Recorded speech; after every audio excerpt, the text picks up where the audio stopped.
A paz do Senhor, graça e paz, Shalom Adonai. Estamos aqui mais uma vez, eu e a minha amiga Samira, para começar mais um Pode Se Erguer. Então não se esqueça já de ir deixando seu like, curtindo aqui também o nosso Instagram, seguindo nosso Instagram, seguindo o nosso Facebook também. E já também nós estaremos no Spotify. Então não esqueça de já ir seguindo, se inscrever no nosso canal e ativar também o sininho, né, de notificações, porque toda vez que sair o vídeo novo, aí você já tá ligado. E hoje eu estou com a minha amiga, né, amiga Samira? Pai do Senhor Jesus Cristo. O Júnior fala assim pra mim, não precisa repetir tudo porque você sempre erra. Então, a paz do Senhor, porque é o que eu já estou acostumada a falar, entendeu? A paz do Senhor Jesus Cristo já basta. A paz do Senhor, graça e paz e Shalom Adonai. Shalom Daqui a Adonai. pouquinho ela se acostuma já. Estamos aqui erra, quase então, todo dia já. A paz do Senhor. Paz seja convosco. E hoje nós estamos com um convidado super especial mais uma vez, né, Samira? Sim. Ele é especial. Esse cara é bênção de verdade. Abençoado. Cheio. Ele é cheio e manda os outros se encher também. Ontem eu assisti a pregação dele, viu? Só chorou ontem, não foi, Samira? Ontem foi bênção. O cara é benção. E você que tá aí vai adorar esse convidado, tá ok? Tudo. Então já vamos apresentar o nosso convidado de hoje, pastor Tiago de Assis. Pastor Tiago de Assis, né, pastor? É isso aí, Pai do Senhor, pessoal, Shalom Adonai, paz de Deus, paz de Cristo, graça e paz. Tudo que for paz da parte de Deus que você receba aí. Viu aí, ó? Não esquece, hein? Você tá sendo abençoado aí. E hoje, agora eu já vou começar com os nossos patrocinadores. Geralmente eu sempre esqueço, né, Samira? Sim. A Samira esquece do começo e eu esqueço dos patrocinadores. Mas agora já foi lembrado, né? Então já vamos começar com o nosso primeiro patrocinador, que é a Mariela Beauty. Mariela Beauty, que fica localizada aqui em Camboriú, que você está precisando fazer seus cílios, está precisando fazer extensão de unha, extensão de cílios, pode procurar Mariela Beauty aqui no centro de Camboriú. Elas vão estar lá esperando por você, agende seu horário, já vai lá no Instagram aqui, que vai estar bem aqui, ó, bem aqui assim, já vai lá e entre em contato com elas, que elas vão estar bem lá. Aqui, ó. Foca na unha, Pedro. Viu? Já mostra a unha também, né, Samira? E agora também, já vamos falar também da JR TVs. Parte importante. A JR TVs é uma empresa especializada em TVs. Se você estiver precisando trocar a sua TV, se você quiser vender sua TV, tudo que for relacionado à sua TV, pode passá-lo também lá no centro de Camboriú, a JR TV, se você quiser comprar o controle, né? Eu já falei aqui, né, que ele não é Deus, mas ele tem um controle da sua TV, entendeu? Pelo menos da TV ele tem lá pra você comprar. Não o controle da sua vida, mas o controle da sua TV. TV Pode ir lá comprar. Não esqueça, JR TVs. E agora também nós vamos também com a Exclusiva Comércio Serviço, que é a empresa especializada em piso. Se o seu piso estiver manchado, se o seu piso tiver tudo que for relacionado a piso, a Exclusiva é lá de Belém do Pará. Não esqueça, eu vou deixar o Instagram deles aqui também, ó. O Instagram da Exclusiva, tudo que for relacionado a piso, a Exclusiva é especializada nisso. Ela vai estar lá pronta para atender você. Então não esqueça, se tiver alguma coisa com o seu piso, chame a Exclusiva Comércio e Serviços. E agora vamos com o nosso pastor aqui. Pastor, se apresente, fale um pouquinho da onde o senhor é, qual congregação o senhor é fixa. Pode se apresentar. Maravilha. Da sua família também. Eu sou Tiago, filho da dona Fátima, filho do seu Expedito. Sim. Sirvo a Deus na Assembleia de Deus, Ministério do Belém, Campinas, São Paulo. Meu pastor é o pastor Paulo Freire. E sou casado há 14 anos com uma mulher maravilhosa, linda, a Jéssica. Sou papai de 4 preciosidades, né? Sim. Sou papai do Tiago Júnior, sou papai do Tiago Filho, da Axa Radassa. E o próximo aí a gente não sabe se é menino ou menina, né? Meu Deus. E sou uma pessoa muito feliz, muito feliz. E acima de tudo, servo de Deus. Sim. Servo de Deus. O senhor então já vai ter os 4 filhos, né? 4, não podia ter nenhum, né? Sério? Eu e a Jéssica. Milagre de Deus, então. Eu e a Jéssica, nós dois somos estéreo. Olha só. E nós descobrimos isso e o médico praticamente nos desenganou pela medicina, que não teria jeito. E quando o médico da Terra disse não, o médico do céu disse sim, porque o impossível é o melhor cenário para Deus operar os seus milagres. E tudo que ligares na terra tá ligado no céu, né? Então, se o Senhor Exatamente. quis, né, ligou na terra, foi ligado no céu. E Sim. a Samira também, que é 4, né, Samira? Eu queria, pastor. Eu quero. 4. Então Eu já virá. tenho... pastor, eu vou te falar. Ela gosta de adolescente, Eu né? queria 4. Sim. 2 nomes, assim, ó. Eu falei assim, ó, se vier mais uma menina, eu queria colocar Axa, Abigail, Esther. Eu queria tudo no nome só. Aí ontem o pastor falando, né, lá na igreja, aí eu falei assim, nossa, a filha dele, Axa Radassa, adornada Murta. Murta adornada, meu irmão. Eu falei assim, Jesus, né? Que profundidade o nome dessa menina. Olha, mesmo se ela não quiser, ela vai ter que ser. Sim. É verdade. Como que o senhor vê isso? Não, porque lá em casa o combinado é o seguinte, se for menino, Jéssica coloca o nome. Se for menina, eu que escolho. Então foi menina, eu que escolhi. E o menino, como ela me ama muito, ela colocou tudo Thiago, então. Ah, viu Tiago só? Filho e Tiago Thiago Júnior. Júnior, é os três. É pra não ter É uma dúvida. tiagada lá em casa. Meu Deus. É Thiago Mas ela pra- te ama muito, né, pastor? Muito, muito. Case-se com alguém que ame você igual a minha esposa me ama. De verdade, né? De verdade, meu amigo. Ei, pastor, já vamos começar alguns assuntos sobre a questão dos adolescentes, que nem o senhor disse. O pastor prega muito, né, para os adolescentes, Sim. para os jovens, né? Sim. E como é que é hoje o senhor pregar só para jovens e adolescentes? Eu falo assim na questão de ser muito diferente para pregar para casais, para casar, para Igreja. para igreja normal, para culto de família. Primeiramente, eu entendo que adolescente é muito diferente de pregar para jovem. Embora adolescente na adolescência é preparado o caráter, a vida para poder ir para a juventude, eu digo sempre, adolescente é uma realidade, a juventude é outra. Ainda agora há pouco estava conversando com alguns amigos e trabalhar com adolescente é uma dinâmica, trabalhar com jovens é outra dinâmica. E como eu fui adolescente na igreja, sempre tinha essa dificuldade. Eu via, porque quando fazia um trabalho de jovens e adolescentes, vinha alguém para pregar, mas vinha para pregar para a igreja. E o adolescente tem outra visão, ele está em outro momento, ele entende a vida de outra. Ultimamente eu estou usando muito essa expressão, todo ponto de vista é visto de um ponto. Então, a mesma mensagem pode ter várias percepções a partir do momento da mentalidade que está sendo assistida, que está sendo recebida. Então, se eu prego para o cego de Jericó num culto, o adolescente vai entender de um jeito, o jovem vai entender de outro, o irmão vai entender de outro. Por que não facilitar isso? Sim. Tentar Sim. entender o adolescente para que ele entenda, para que ele possa ver como que aquele assunto pode ser melhor interpretado por ele. Então, eu me importei muito nessa questão de falar para adolescente, porque ainda hoje a gente conversando, nós não temos hoje no Brasil, em nível nacional, 10 pregadores que falem para adolescentes. Não. Quando eu digo falam na linguagem dos adolescentes. Nós não temos. Pode ter, né? Sim. Mas que ninguém conhece, né? Mas que fale com expressão nacional a gente não tem. Por quê? Parece que não importa muito. Só que hoje, esta galerinha, se a gente focar neles, meu Deus do céu, é a galera que mais pode trabalhar na igreja, porque eles não têm conta para pagar. Sim. A preocupação do adolescente disponível. é o quê? É tirar nota na escola e ser um bom filho.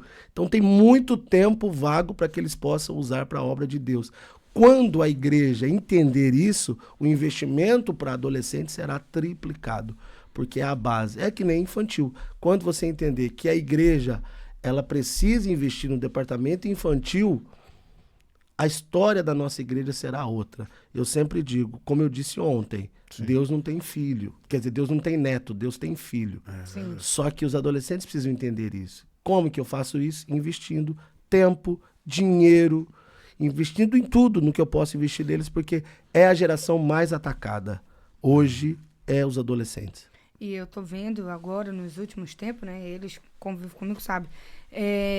O quanto que a infância também pode ser impactada e preparada para essa fase.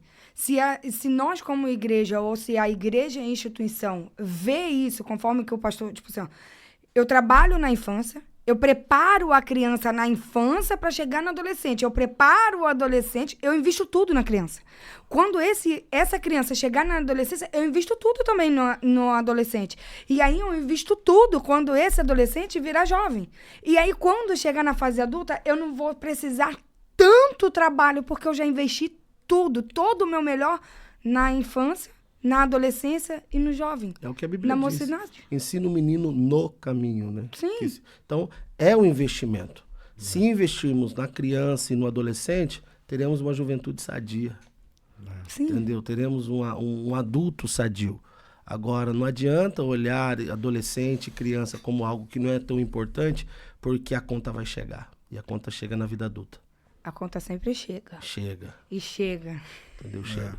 Então, por isso. E o que falta hoje para os adolescentes no âmbito cristão? Referência. Sim. Hoje eles não têm referência cristã. A referência que eles têm hoje são influencers, que às vezes não têm vida com Deus nenhuma. Os caras do achômetro, os interbobos, que acham, que vê uma coisinha ali e acha, e o adolescente vai no embalo.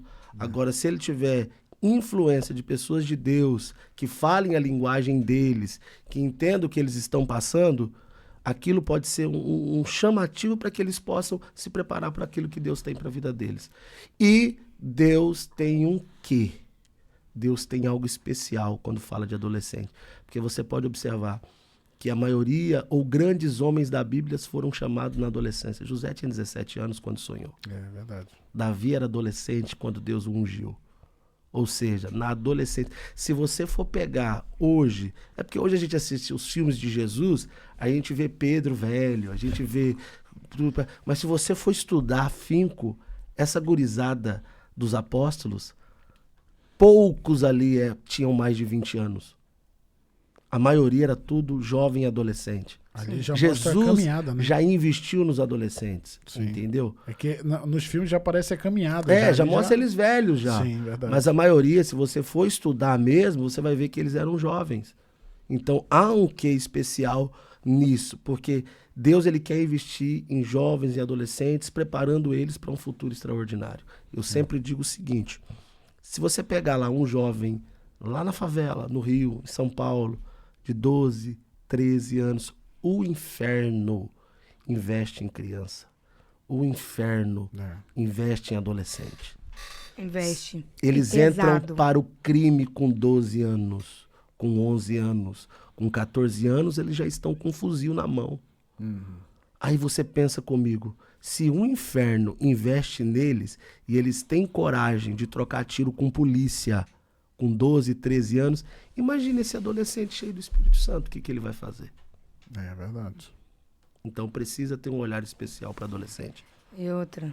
Quer falar? Pode falar, fica à vontade. É porque o pastor vai falando, minha mente vai abrindo. Esses dias eu estava estudando também, eu estudo, né? A Bíblia. E aí, como é importante, porque quando Deus apareceu, o anjo do Senhor apareceu para José em sonho, ele retirou e falou assim, vai para o Egito, pega o menino, a mãe do menino e vai para o Egito. Então, Jesus passou uma fase da infância dele no Egito.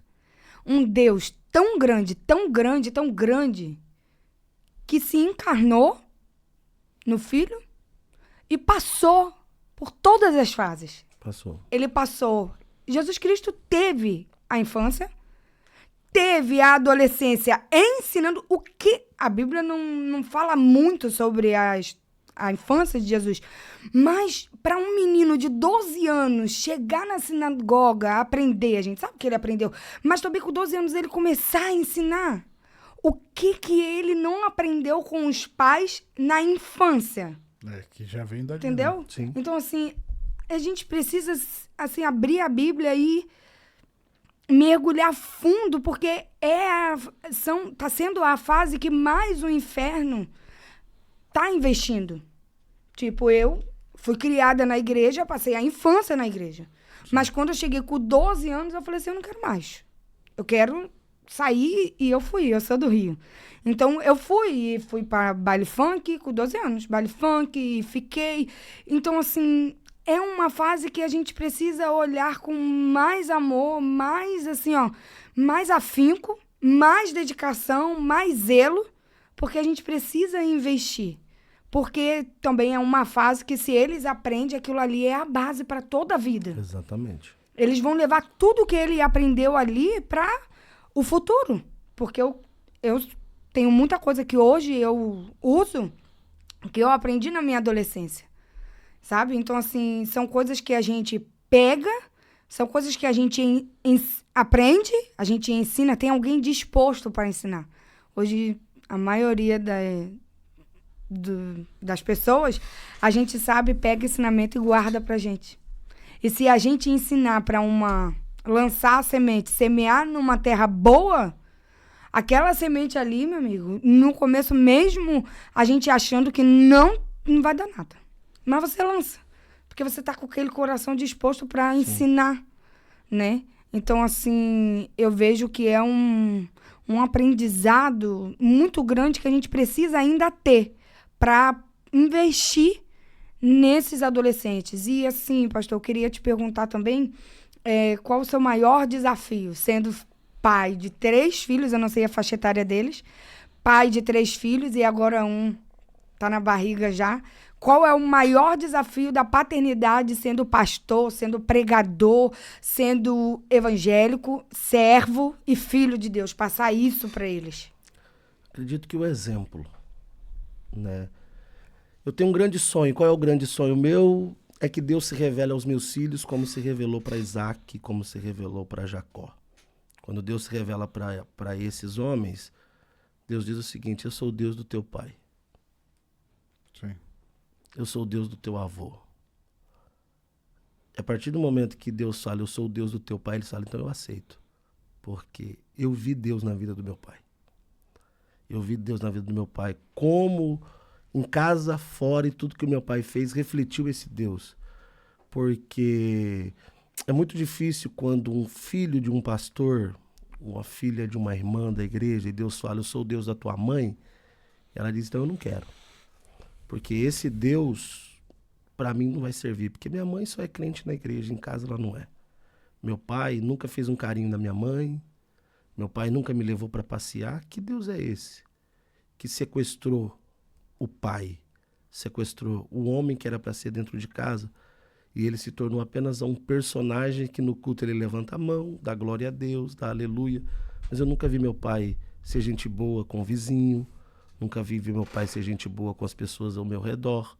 E hoje o que mais desvia filho de pastor, filho de crente, é a mesa e é dentro do carro. Porque é dentro do carro que os filhos de crente escutam os pais falando mal da igreja, falando mal do pastor, falando mal do A, falando mal do B. E ao ouvir aquilo, você acha que isso não entra na cabeça da criança?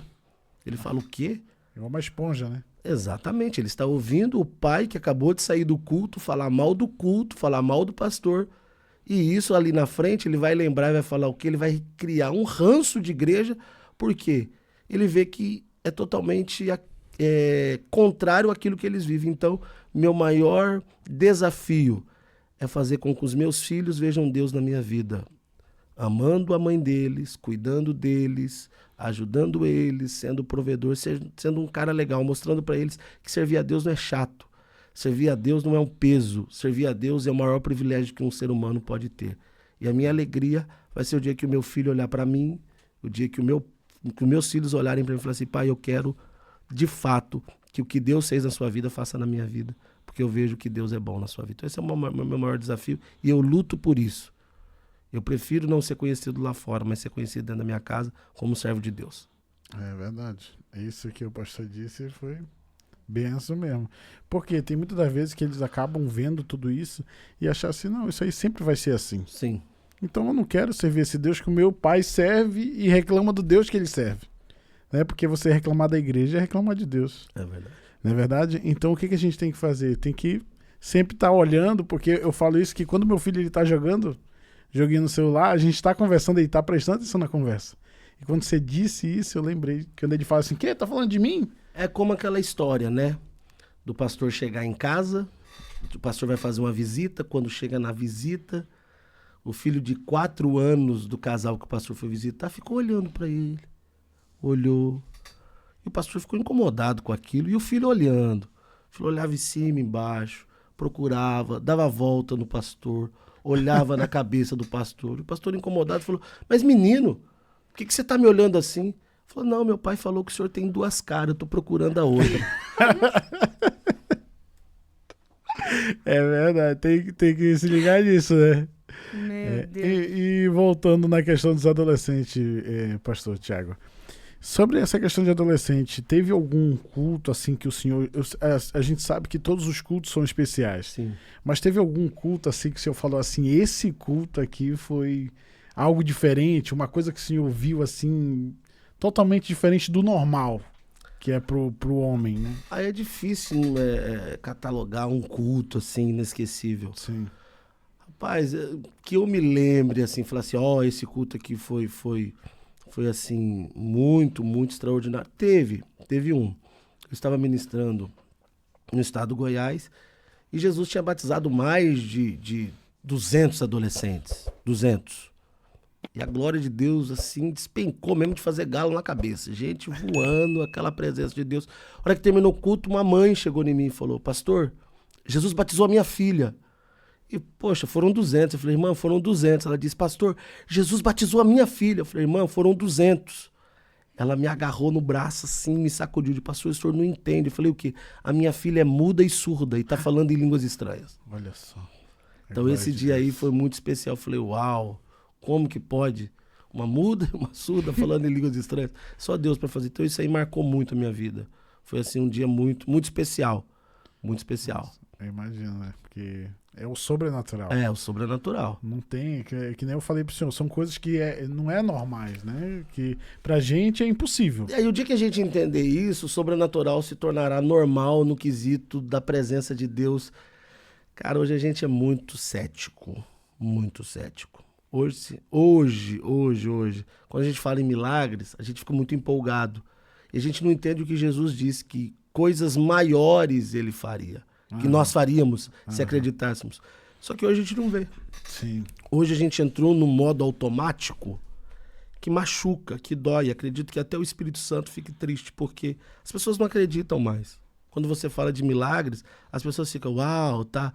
Mas quando você quer, você pode ter certeza, se chegar alguém de cadeira de roda na igreja e chamar pra frente, metade vai acreditar e metade não vai acreditar. É. Ou então, pra mim não ser mais exato, 80% não vai acreditar e os 20% vai acreditar. E é por isso que não acontece. Exatamente. Exatamente. Então, acredito que a nossa fé precisa ser dilatada, precisa ser aberta um pouco e a gente voltar um pouquinho mais à inocência da nossa fé. E com esse pensamento, onde nós nos perdemos Acredito como igreja? Um dos propósitos do diabo é naturalizar a mentalidade da igreja. Sim. Quando a nossa mentalidade em um culto passa a ser natural, ou a humanização de forma negativa dos nossos cultos. Hoje, infelizmente, em muitas reuniões existem mais coisas de homem do que de Deus.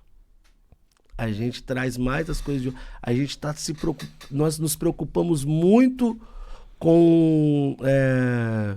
qual seria a palavra? Com o cronograma, com o roteiro. A liturgia, com o roteiro. Não que precisa ser bagunçado. Não. Mas Deus, ele não se deixa formatar. Deus só pode operar até aqui. Eu digo o seguinte, que se Jesus fosse hoje, assim, em carne, ele seria expulso da nossa igreja. É, né? Cara, é muito forte isso aqui, mas é verdade. É verdade. Porque imagine num culto nosso, da minha denominação, Assembleia de Deus, ou uma denominação tradicional, chegar um homem, cuspir no chão, fazer lodo e colocar no olho de alguém. Na minha igreja, eu vou falar na minha igreja, eles iam todos sair correndo e ainda ia chamar a polícia. O que aconteceria se Jesus fizesse isso? Ia ser um absurdo. Um absurdo, seria uma loucura, seria falta de ética, seria alguém que não tem... Mas Jesus fez isso. E a religião não gostou. O sistema não gostou. Porque quando o Espírito Santo de Deus quer operar, às vezes ele vai vir totalmente contrário ao sistema. O sistema organizou. Sim. Mas o sistema ainda não comanda, não manda. O sistema sem a pessoa bendita de Jesus e do Espírito Santo não vale nada. Vai ser só palavra, né? Só palavra. Agora Jesus veio para quebrar o sistema e Jesus fala, vai lá, lava agora e vai ser curado. Irmão, isso aí ia dar um B.O. Hoje ia dar um problema se isso acontecesse, porque a nossa mente está naturalizada. O problema hoje é que os cristãos estão com a mente tão natural que eles já não têm fé para acreditar naquilo que é incrível, naquilo que é invisível, naquilo que é impossível. Então um dos propósitos hoje do diabo é, vou naturalizar a mente dele, não vou tirar ele da igreja. Eu vou deixar ele descrente dentro da igreja. Porque ele descrente dentro da igreja, ele vai influenciar as outras pessoas a não crerem. Tem gente que já não crê em batismo com o Espírito Santo, com evidência de falar em línguas. Tem gente que já não crê na manifestação de cura divina. Tem gente que já não crê nos dons espirituais. Tem gente que já não crê tudo isso. Aí nós saímos do nível de culto e viramos uma reunião social. Reunião social. Que nós viemos para apresentar uma música, para apresentar um cântico, tocar bonito, tudo, mas aquilo preenche aqui, mas não toca aqui. Porque o único que é capaz de tocar aqui é o Espírito Santo. Porém, muitos lugares pegaram o Espírito Santo e colocaram ele para fora. E vamos falar que nós, gente, Espírito Santo, o senhor está amordaçado, o senhor não pode falar. Então, quando a gente deixa o negócio fluir, aí muda totalmente. E ontem? Eu ia dizer isso de ontem, né? Que nem ontem, foi o sobrenatural, foi um negócio diferente, né? Apesar que Jesus, Deus, ali se manifestou naquele local, a gente sentiu muita presença de Deus e a gente viu que foi algo sobrenatural. Não é aquele culto contínuo, não é aquela coisa que é a mesma coisa sempre. Como é que é a mesma coisa? É palavra diferente, só que você só vai escutar. Você não vai sentir. Entendeu? E quando você vai, escuta e sente que Deus tocou no teu coração, aí é diferente. É um culto diferenciado. Aí que é o que o senhor disse, né? Sensibilidade. Eu acredito que os crentes precisam vir para a igreja hoje mais sensíveis. Mais sensíveis. O problema é que muita gente vem para a igreja hoje achando que está fazendo favor para Jesus. Poxa vida, eu tenho que ir para o culto. A pessoa chega na igreja arrastada e fala, puxa, mais um culto, mais uma reunião. Aí você vê músico com cara feia tocando. Você vê, às vezes, irmão com cara feia tocando. Outro vai pregar, não se preparou, não orou. E os crentes próprios que estão recebendo a mensagem, com aquela cara assim, puxa, eu tenho que estar aqui. Aí depois sai do culto dizendo que o culto foi ruim. O culto foi gelado. O problema é que não se criou expectativa. Não veio para o culto para adorar a Deus. Veio para cumprir um rito religioso. E quando você cumpre o rito religioso, a gente fala muito mal dos nossos irmãos católicos, mas às vezes tem gente que tá pior que católico. Tá pior. Porque vem e quer fazer do mesmo jeito. E ainda fala assim, a igreja tá fria. Não existe igreja fria, o que existe é crente frio. O que existe é gente que não tem a sensibilidade. O que falta hoje é Deus dar uma chacoalhada no Brasil, de norte a sul e leste a oeste, e mostrar o porquê que nós vamos pro culto. Se a gente for para o culto com expectativa, o mesmo Deus que operou no passado vai operar agora. Entendeu? Então precisamos ter essa liberdade. Tá sério o papo, né? Tá muito sério, né? Tá. Não, mas é bom, vai ser uma bênção, pastor. Outra coisa. E eu tava falando ontem com a criança, que é bem próxima de mim, eu tava ensinando para ela. E eu falava assim para ela, tu quer cantar? Tu canta. Eu não sei se foi antes do culto, eu não sei se foi depois do culto, eu não sei se foi no almoço. Se eu não me engano, foi no almoço. E eu falava assim para ela, você precisa ser de verdade. Você precisa expressar o que você sente. O que eu sinto? Eu tô triste, então eu fico triste, tô na minha. Mas se eu sentir alegria, eu preciso falar o que eu tô sentindo. Eu preciso ser de verdade. E nós, cristãos, a gente precisa ser de verdade, a gente precisa acreditar, porque hoje parece que tudo que a gente está falando é que a gente não confia na palavra. Crente não quer mais ouvir a palavra. Quando se prega a palavra do jeito que está ali, como que é, eles não aceitam. Não aceita a palavra, não aceita a verdade, não querem mudança de vida. Tudo tem que se moldar a ele não se molda a palavra. É nós que precisamos nos moldar a palavra. Sim. Sabe? E é difícil. Eu estava lendo esses dias a palavra e aí eu creio, né, nisso piamente, até porque eu faço parte da Assembleia, então eu fui ensinada assim. Assim, ó, o Espírito Santo falava pra mim, se você não acreditar nisso, se você não acreditar em mim, você vai acreditar em quem? Em quem você vai acreditar? Óbvio, claro que pessoas são confiáveis, que eu preciso também confiar em pessoas, mas se a minha base, a minha confiança, a base da minha confiança não tiver na Bíblia, eu vou confiar em quem? Para quem irei? Para quem iremos nós? Foi o que Pedro falou. Se eu não escolher, não decidir ficar aqui, e parece que nós estamos vivendo um tempo em que os crentes, os adolescentes, os jovens, ou os adultos, nós como pais e mães, a gente não passa para os nossos filhos porque a gente está naturalizado. A gente está engessado, então por isso que está crescendo criança engessada. Por isso que está vindo adolescente engessado. Por isso que jovens estão engessados por causa de nós. Nós que não confiamos mais. Então a gente não passa mais essa confiança para as nossas crianças. Esses dias eu estava com a filha do meu esposo. Ontem eu estava com a filha do meu esposo ali conversando. E eu não sei o que aconteceu, que ela chorou. Eu falei assim, calma, não precisa assim, não precisa fazer, a gente não te bateu, dói pra você chorar, não. Então, assim, ó, são coisas que precisa, se eu não falar pra ela que ela precisa confiar, que ela precisa ir, acreditar, quando chegar na adolescência vai ser mais difícil pra ela acreditar. Então, assim, ó, eu creio que o papo tá sério, mas é o que eu falei pro pastor, que tem coisas que a gente acha que tá... Nessa frase do pastor, tá naturalizado, mas é nós que estamos naturalizados. A gente tem pessoas que não alcançam a plenitude espiritual, não acredita mais no sobrenatural, e quando eu vejo o pastor sendo espiritual, eu falo assim, santo demais. Meu Deus, pra que ser tão santo assim? Tá muito crente. Entendeu? Então, assim, parece que nós estamos vivendo esse tempo. Então, por isso que, às vezes, a gente cobra tanto dos nossos adolescentes, quando eu creio que o erro está na gente. Sim. Né? Também tem isso. Hein, pastor? Eu vou fazer uma outra pergunta também pro senhor. Eu estava aqui já engatilhado, mas eu acho que eu já até esqueci. Porque a gente vai prestando atenção na conversa, acaba vai deixando. Mas já teve algo que aconteceu assim, que o senhor viu que as pessoas não gostaram no culto, porque hoje em dia o senhor pode ver que eles não falam hoje em arrependam-se, né? Hoje falar em arrepender-se é coisa de criar tumulto. Sim.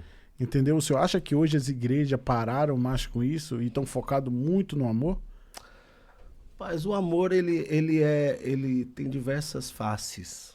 Sim. Inclusive o arrependimento. Não há amor, não tem como você se arrepender se você não sente o sentimento do amor. Eu digo, o fruto do Espírito, o mais importante é o amor. E aí, seja longânimo, tudo isso é derivado do amor, eu acredito nisso. Mas eu acredito que hoje existe igreja para tudo quanto é tipo de gosto. Existem igrejas que são focadas na teologia da prosperidade, outras estão focadas mais nos dons, outras são focadas mais em arrependimento, que só bate, porque tem igreja que só bate, que só você tem que se arrepender. Então vai muito da visão local do pastor.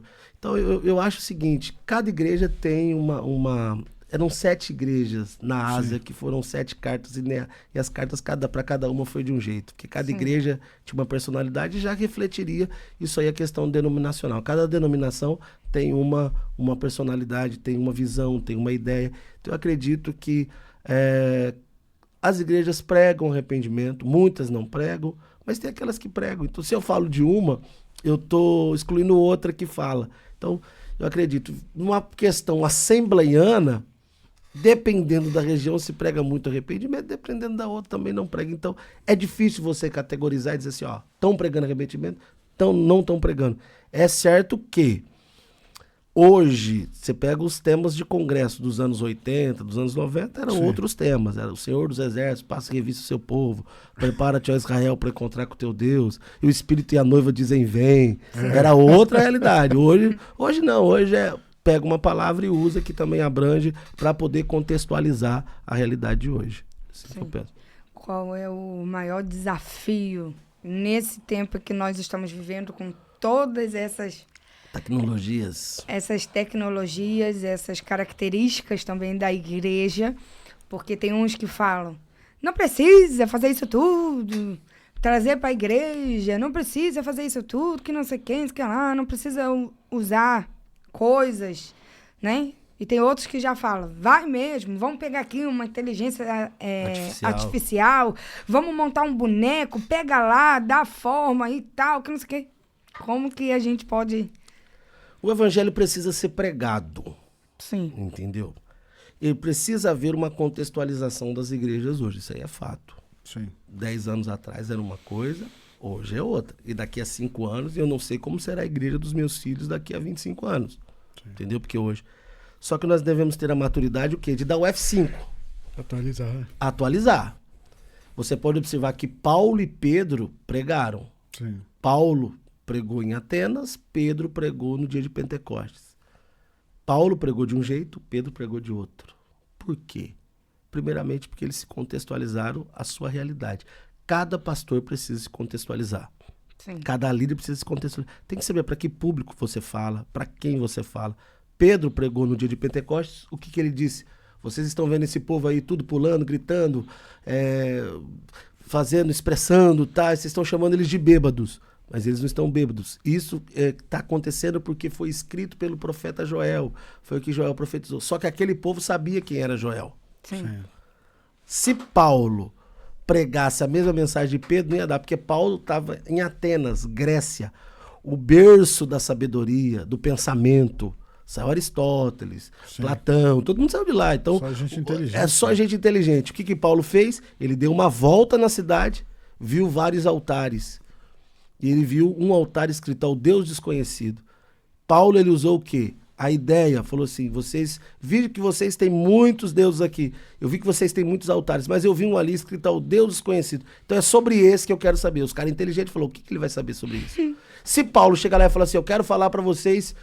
Que o que Joel disse, o pessoal ia falar assim, Joel o quê? De comer? Ninguém sabe quem é. O povo não sabe quem era Joel, não sabia de onde via, só que Paulo soube falar. Então, o que falta hoje para os líderes é se contextualizar. Tem que se contextualizar, tem que saber o que a sociedade pensa. Por exemplo, aqui é uma região turística, que vem gente que é muito... Ela não é uma... Por exemplo, é uma mistura de muita gente que vem para essa região. É. Então você tem que saber o que se fala aqui. Sim. Qual que é o pensamento aqui? Você vai para uma Minas, é de outro jeito. Você vai para o Rio, é de outro jeito. Você vai para o Rio Grande do Sul, é outro jeito. Então você precisa saber. E não adianta, uma mensagem para um tipo, para um estado, vai ser diferente para outro. E não é, não, Jesus é o mesmo. Mas as maneiras que ele tem para falar, Jesus falou para rico, falou para pobre, falou para tudo quanto é tipo, e cada um dentro do seu contexto. Cada um dentro do seu...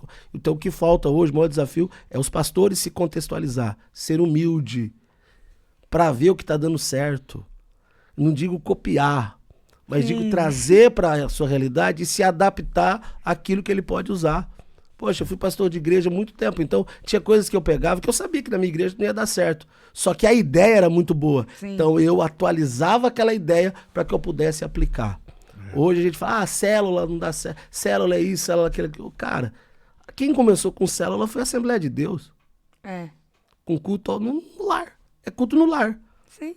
É culto no lar. Só que hoje tá um jeito mais moderno, é célula, reunião, é grupo de conexão, é PG, é isso. Mas nada mais é do que o culto no lar. É um culto. Que era o que a gente fazia há 40, 50, 60 anos. Sim. Só que as igrejas tradicionais pegaram essa ideia, atualizaram para elas, e as igrejas que mais crescem no Brasil hoje, querendo ou não, são igrejas em célula. Então, não tenho nem o que falar. Sim. Porque a Assembleia de Deus ganha muito, mas perde muito. E tirar uma outra dúvida também, o senhor já contou várias coisas, e o senhor, depois que... Agora o senhor é crente, né, lavado e remido, mas o senhor sempre foi da igreja ou não? Não, eu vim para Cristo, eu tinha 12 para 13 anos, eu aceitei a Jesus, e a gente estava conversando para cá, estava conversando com os rapazes lá e dizia, é muito difícil quando você aceita Jesus no local, você crescer naquele local. É muito difícil a pessoa prosperar no lugar de onde ela cresceu. Sim. Por quê? Ou melhor, deixa eu reformular a minha fala. É muito difícil você crescer no lugar que você cresceu, porque as pessoas que te viram crescer te conhecem. As pessoas viram te conheceram onde, te conheceram como Quem? e te conheceram quem. Quem você é? É igual Jesus, né? Porém, elas estão apegadas a essa imagem que tinha de você e não sabe que hoje você mudou. E você mudando, elas ainda estão apegadas àquela imagem. Então, é difícil elas aceitarem que o fulano, que era daqui, hoje está daquele jeito. Mas como? Se eu sei quem e se eu sei aonde ele andava. Só que quem fica preso no teu passado não conhece o que Deus fez no seu presente. E não imagina onde Deus vai te colocar no seu futuro. Então, o que eu e você precisamos entender é o seguinte, que o ambiente do passado não pode te definir hoje. Porque lá no passado você era de um jeito. E nesse processo, Deus te transformou, te mudou. E é muito difícil. Todo mundo quer ver você bem. Mas ninguém quer ver você melhor do que ele. E outra coisa, quando o senhor fala assim, que a pessoa mudou naquele local, o senhor acha que ele deveria continuar naquele local? Ou você fala assim, não, acho melhor... Não, existem espaços. Eu penso o seguinte, quando você precisar crescer, você precisa entender que vai ter ambientes que não vão te caber mais. Sim. Por exemplo, você está aqui hoje, Sim. mas um dia você foi um embrião. Uhum. Você foi crescendo, crescendo, crescendo, crescendo. Chegou uma hora, meu irmão, que você era o maior naquele espaço. Então eu tive que sair. Na barriga da sua mãe. E chega esse ambiente e não dá pra você ficar mais lá. E aí você sai. Quando você sai, o que acontece? Você vem pra outro ambiente que você já não é mais o maior. Você se torna o menor num ambiente que vai lhe obrigar a crescer. Chega um momento que você vai estar num ambiente que você vai crescer. Só que quando você se tornar grande demais aquele ambiente já não é mais para você. Porque aquele ambiente vai te paralisar e vai te barrar de crescimento. Então é a hora de você sair. Existem ambientes que não nos cabem mais. E se você querer ficar naquele local, vai ser prejudicial a você e para quem está perto de você. E quando você sai, automaticamente você vai sair para um ambiente que vai lhe obrigar a crescer mais do que aquele. Porque você sai para se tornar um menor. E eu aprendi uma coisa, eu preciso estar nos lugares que eu sou o menor. Porque eu sendo o menor, eu vou ter referências da onde eu quero chegar. Agora, se eu estou num ambiente... Porque tem gente que é sociopata. O que é o sociopata? Eu só consigo me relacionar com subalternos. Só com pessoas menores do que eu. E aí que é o pior, que você continua aquela mesma Porque coisa. você nunca vai sair dali. Agora, quando você sai dali para um lugar que tem pessoas muito melhores do que você, o que vai acontecer? Você vai ser obrigado a acompanhar essas pessoas. Águia não anda com galinha, meu amigo. Porque galinha só olha para baixo. Sim. A águia olha para cima. Então você tem que aprender a andar com águia. Ou você cresce ou você permanece num lugar de estagnação. E para crescer precisa ter maturidade. Porque se eu não tenho maturidade para crescer, eu permaneço ali quietinha no meu. E se você ficar no lugar que você é o centro das atenções, que você é o maior, que você é tudo, é a mesma coisa. Você pode matar quem te gerou, você pode matar quem está do seu lado e você pode se matar. Porque se uma criança passar de 9 meses, ela mata ela e mata a mãe. O problema é que tem gente que Deus já falou, sai. Teve gente que Deus já falou assim, vai. Tem gente que Deus já falou, não é o teu lugar. E você continua ali. Você está se matando, matando quem está ao seu redor, matando as pessoas que estão com você. E depois você não Deus, consegue fala viver mais. algo extraordinário. Pode falar mais. Entendeu? Gente, eu aprendo o seguinte, vai ter ambientes que é só por um tempo. E a hora que você atingir um certo ponto, é a hora que você precisa nascer para algo novo. Tem amigos que é só para um tempo. Tem alianças que é só para um tempo. Tem ministérios, departamentos que é só para um tempo. Tem gente que Deus já tem algo muito grande e ele insiste em ser líder de criança. Ele insiste em estar com aquele departamento. Não, o cara já está com idade para ser vô. Ele insiste em ser líder de adolescente. Líder de jovens. E Deus tem um ministério pastoral. Deus tem algo maior. Tem gente que era para estar grande, mas só que morreu porque não saiu na hora certa. Ai, eu não me aguento. Eu não aguento. Eu nunca fiz um podcast assim, mas eu não aguento. É verdade. Meu irmão, eu pastor. não aguento, porque é tudo que eu falo, é tudo que eu vivo, é tudo, pastor, é isso. É porque o momento da transição, nós como seres humanos, a gente tem muito medo de romper, a gente tem muito medo de ir. Mas é assim, a gente precisa ter novos vizinhos. Lá em segundo livro de Crônicas, 26, no capítulo 26, você vai ver lá Uzias. Quando ele foi para o Egito, ele cresceu tanto que ele pegou novos vizinhos e a gente precisa ter novos vizinhos. Ó, eu tô fazendo, quando eu tenho o almoço, né, assim, fazendo almoço. Aí, ele é meu vizinho. Então, ele sente o cheiro da minha comida. Mas o vizinho da casa de trás não chega, porque não tá próximo. Entendeu? Então, quando a gente cresce, a gente também alcança vizinhos, a gente tem esse espaço de vizinho.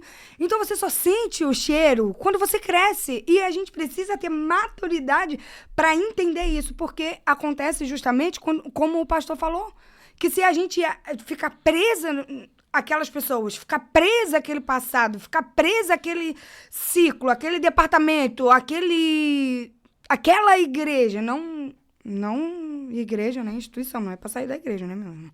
Mas, assim, ficar preso naquilo ali, naquelas pessoas, eu tô com medo até o final. Não, daqui a pouco, meu irmão, eu já tô dando tchau, vamos embora. Pode, Jesus, pode fazer o que o senhor quiser. Comigo, claro, eu preciso crescer. Não que a gente precisa ficar preso. Esses dias o pastor olhou pra mim e falou assim, Samira, um pastor amigo meu falou assim, não tenha e não deixa o sentimento de posse das pessoas criar raiz no seu coração. Você não pode ter isso pro teu ministério, pra tua vida. As pessoas não são suas, é do reino, é de Deus. Se você tá do lado da pessoa, ou se a pessoa tá do seu lado por um tempo, então você fica, entende? Você fica ali, mas não cria essa raiz, esse sentimento de posse, porque a gente precisa crescer. Assim como eu cresço, o pastor cresce, as pessoas de volta de mim crescem e a gente precisa ter maturidade para crescer. E aí, nessa questão de maturidade, qual é o desafio da maturidade? Colocar a maturidade nos pequenininhos da infância, na adolescência, para chegar na fase adulta já maduro. Sair do passado é difícil. É. O pai de Abraão chamava Terá. Ele tinha Abraão, tinha o seu filho Arão, né? E a Bíblia diz que Arão morreu. E ele tá indo, Terá pega Abraão, pega o seu neto Ló, mais o seu outro filho, e eles vão indo para Canaã. Só que quando ele sai, Arã tá morto, e ele vai para Canaã, a Bíblia diz que ele para numa cidade chamada qual? Arã. Sim, O nome de quem? Do que morreu? Do filho? Ele morre aonde? Em Arã. O passado já estava morto. O filho já estava morto. Mas ele chegou num ambiente que ele lembrava o que ele tinha. E ele não chegou em Canaã porque parou em Arã. O destino dele era Canaã. Só que ele lembrou com o passado. Lembrou do ambiente, do conforto. Foi o que você disse. Mudar dói. Dói. Romper dói. Você lembra quando você começou a andar? Não, eu não lembro bem. Mas você caiu. Sim, bastante. Você deve ter tomado uns pisão. Porque dói. Dói. Crescer machuca. Crescer te tira da rotina que você está. Te obriga a fazer. Só que a gente está tão acostumado com aquilo que nos traz, que é bom para o nosso coração, para o nosso conforto, que a gente agarra na lembrança de Arã, que Deus já tirou. Aprenda uma coisa, gente. Tem gente que Deus já tirou da sua vida. Tem relacionamentos que Deus já tirou da sua vida. Tem pessoas que Deus já tirou da sua vida. E você continua querendo se aproximar dessas pessoas e falar, não, vou ficar aqui. Porque aqui eu tenho tranquilidade. E aí você não consegue chegar no seu propósito porque você parou em Arã e ficou lá. E isso é prejudicial. Você vai morrer. Vou falar aqui, você vai morrer em Arã. Você vai morrer com esses relacionamentos do passado. Você vai morrer com esses amigos que te afundam, com essas âncoras. Porque tem amigo, tem relacionamento, tem situações na sua vida que são âncora, que estão te afundando, estão te jogando lá para baixo. E você é burro. Você é burra e fica querendo bater nessa tecla dizendo, eu vou ficar aqui. Eu vou ficar aqui. E Deus já falando pra você, eu tenho um futuro melhor. Mas você tá insistindo em ficar com gente que só te atrapalha. Pessoas que só te atrapalham. Empregos que só te atrapalham. Vida que só te atrapalhou. Afasta disso. Corta o laço. Vai pra frente. Deus tem um destino e você precisa chegar lá. E você só vai chegar lá se você aprender a se desprender daquilo que já passou. Foi bom, durou um tempo, foi legal, mas não é isso que Deus tem pra você. Deus tem algo melhor, então vaza daí, senão você vai morrer. É verdade. Vaza! O Eu que já que vazo logo. eu vejo muito isso por conta de igreja. Tem às vezes que as pessoas começam numa igreja pequena e acabam continuando naquilo ali. E como foi o que aconteceu, né? Que a gente continua naquilo ali, vê que não é mais aquele o lugar nosso, só que as pessoas que estão do nosso lado estão segurando a gente para ficar, né? Mas eu já falo assim, vamos sair, vamos ver que aqui já não é o nosso lugar. Mas aí é confirmação. Aí já tem que ir pro novo. Aí já tem que ir pro novo. Não, eu mudo, eu no saio relacionamento, da você onde eu tô grande, aí volto a ser pequeno pra aprender. Aí daqui a pouco aqui também, eu tô pequena aqui. Aí eu cresço, vou pro... É assim. A Bíblia até diz gente que a chegar vereda lá. do justo é como a luz da aurora, que vai brilhando até se tornar dia perfeito. Então, eu digo que você tem que estar num lugar sempre que te force a crescer. Se você está num lugar que você não cresce, que você já cresceu tudo que tinha para crescer, sai fora, irmão. Eu ainda ia falar assim mesmo, diga uma frase pra alguém que está em casa e está assistindo agora. Você já acabou de dizer tudo. Não precisa dizer frase. Ele já fala. Não, é por É o conta pastor ligado no céu e na terra. É por isso que eu falo, tem que se erguer, meu irmão, só na terra. Ó, Às vezes a gente quer só na pode ser, terra. né? Pode Tem ser. que se erguer só na terra. Não tem só na terra, tem que ser no céu e na terra. Quando os adolescentes, você adolescente, você jovem, quando você entender que é o céu que te dá a direção na terra, aí a sua vida vai mudar. O seu comportamento vai mudar, porque é o céu que dá direção pra gente. A gente não pode fazer nada se o céu não falar. Se o céu falar, meu amigo, aí a terra pode se levantar, que não vai dar nada. Mas se o céu falar, tu vai. Que pode a terra se levantar, pode vir quem quiser, que vai ficar quietinho. Agora, o problema é eles querem só se erguer na terra, é isso que eu falo pra minha filha. Eu falo assim, minha irmã, se ergue no céu e na terra, é o equilíbrio, é os doisinhos. Você quer só se erguer na terra, aí vai dar ruim. Sim. Né, pastor? É. Como que a gente faz agora? Esse povo não quer ler uma Bíblia, não quer jejuar, não quer orar, só quer ficar na terra aí. Ó, só na terra, na terra, na terra. tem que estar Aí dá no pepino. espírito também, né? É o espírito. Senão, ferrou. E eu ia te fazer a pergunta final agora, porque já estamos chegando no final, Já? né? Faltam 7 minutinhos, muito rápido que passa, o papo tá top, muito bom. Só que a última pergunta já foi falado pro senhor dentro do carro. Deus já usou um varão para falar dentro do carro. Mas eu vou fazer essa pergunta novamente pro senhor. O que é Deus para você hoje?